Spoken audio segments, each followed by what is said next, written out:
Olá, gente, graça e paz. Verdade aqui, tudo bom?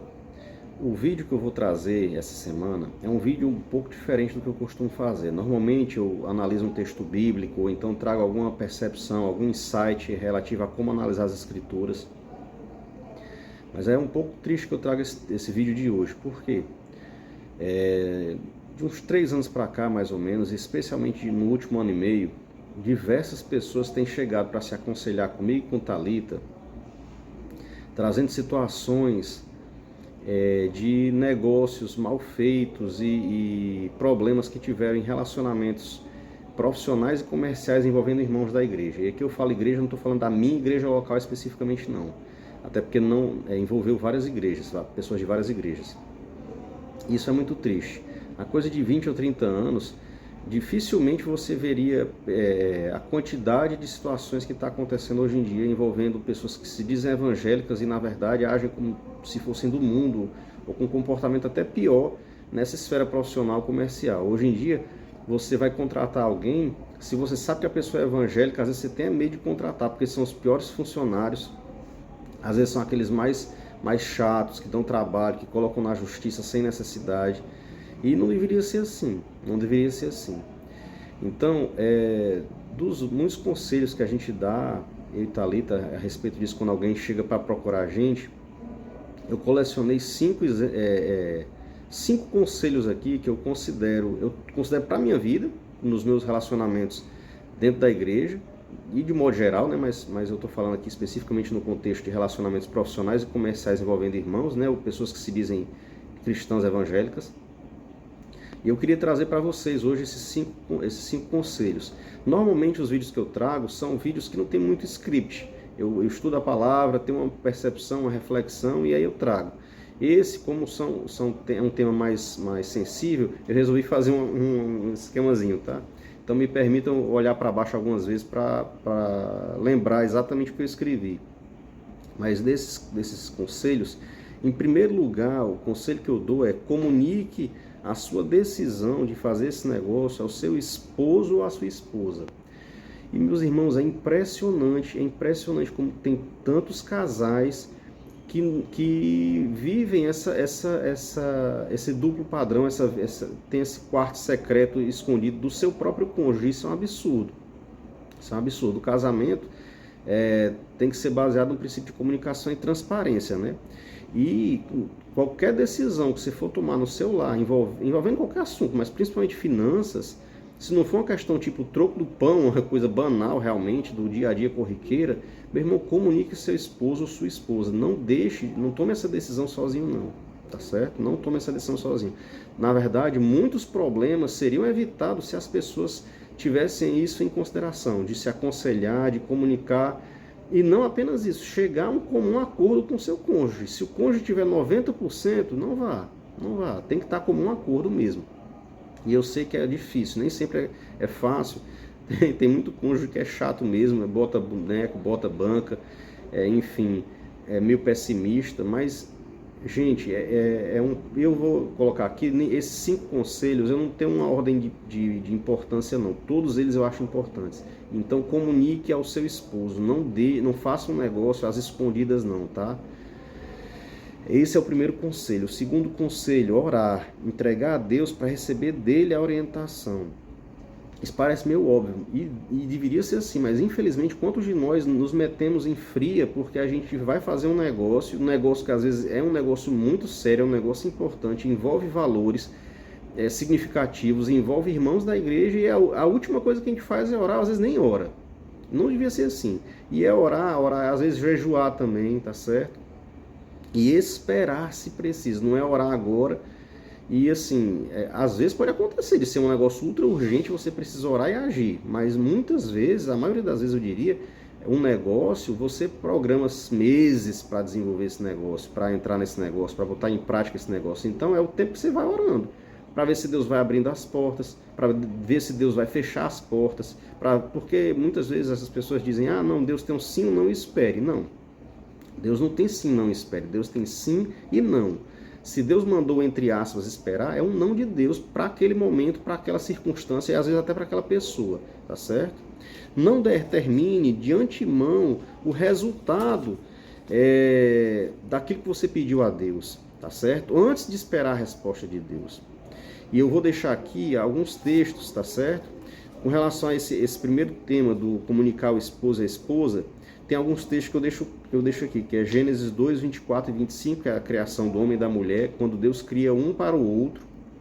Efésios 5, 22 a 33, que é a responsabilidade conjugal do marido e da mulher, onde o homem ele ama a sua mulher e a mulher respeita o seu marido, e eles vivem nesse processo de crescimento e edificação mútua, tá certo? Submissão mútua, na verdade até um verso antes começa a ser submissos uns aos outros, né? O verso 21.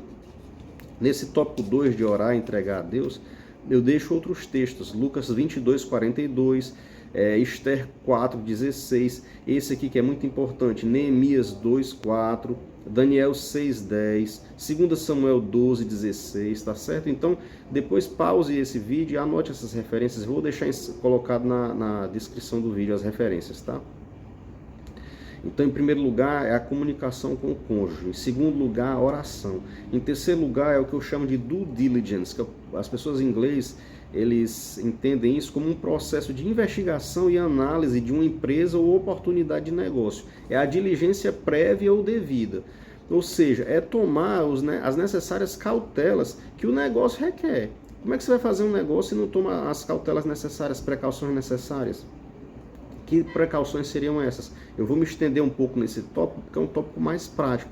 E é o que? Consultar um advogado, consultar um contador, pedir referências pessoais e comerciais, levantar certidões na justiça, inclusive justiça trabalhista, junta comercial, cartório, se há protesto envolvendo a pessoa ou a empresa que você está se associando, ou então ações reais, caso envolva, por exemplo, um negócio imobiliário, tá certo? Envolvendo um imóvel. Pesquisar na internet, avaliações de Google, Reclame Aqui e outros sites do gênero, se aquela empresa é confiável, se ela trata bem os seus clientes, se vale a pena se associar àquela pessoa ou não, tá certo? Consultar também Serasa e outros serviços de proteção ao crédito, tá certo? Tudo isso, gente, para se precaver. E, obviamente, é que é impressionante como isso não acontece. Formalizar o negócio, não deixar o negócio apenas de boca, colocar no papel, registrar nos locais competentes, seja junta comercial, seja cartório, tá certo? Especialmente com testemunhas.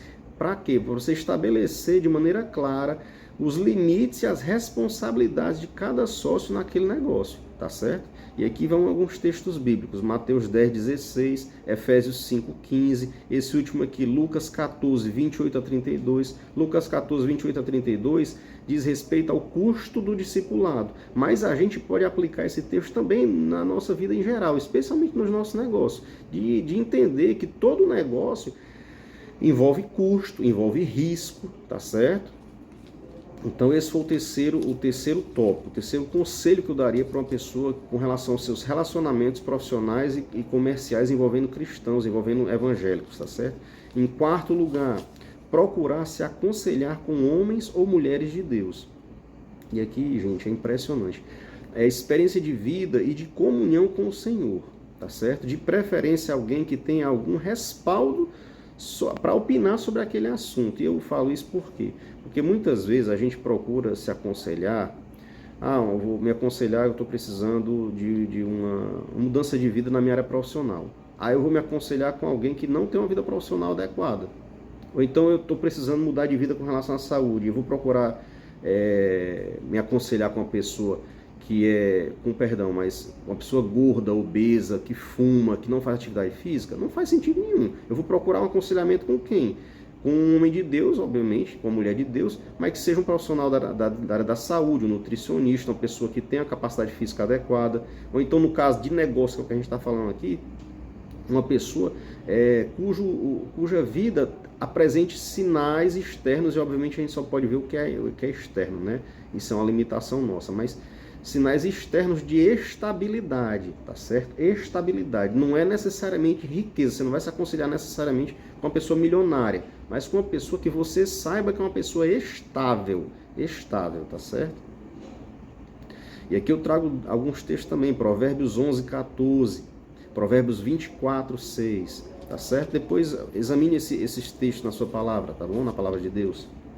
E em quinto e último lugar, para a gente terminar esse vídeo, já está meio longo, Examine o seu coração. Antes de fazer qualquer negócio, meu irmão, minha irmã, examine o seu coração. Será que esse negócio é por ganância, amor ao dinheiro?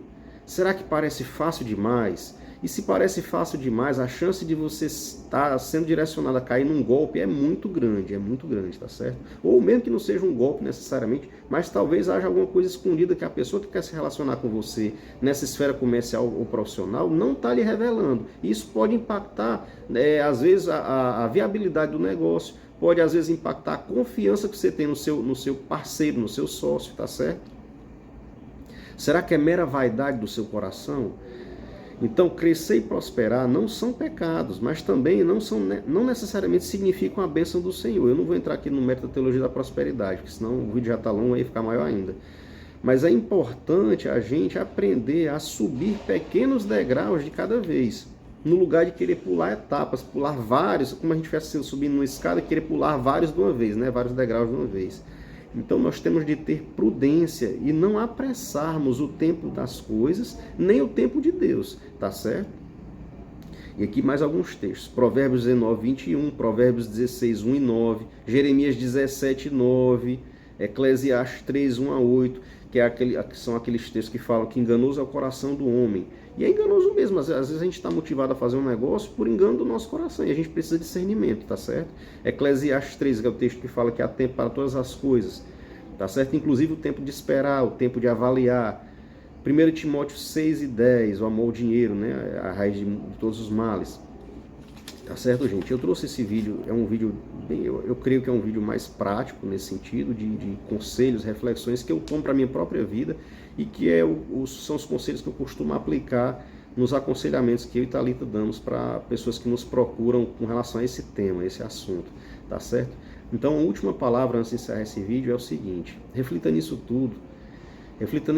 Você tem a oportunidade de ter uma bênção de Deus na sua vida. Então não traga maldição para a sua bênção, tá certo? Não traga. Se você desconsidera esses conselhos e age de maneira imprudente, você pode acabar atraindo maldição em vez de bênção para a sua vida, tá certo? Deus nos abençoe.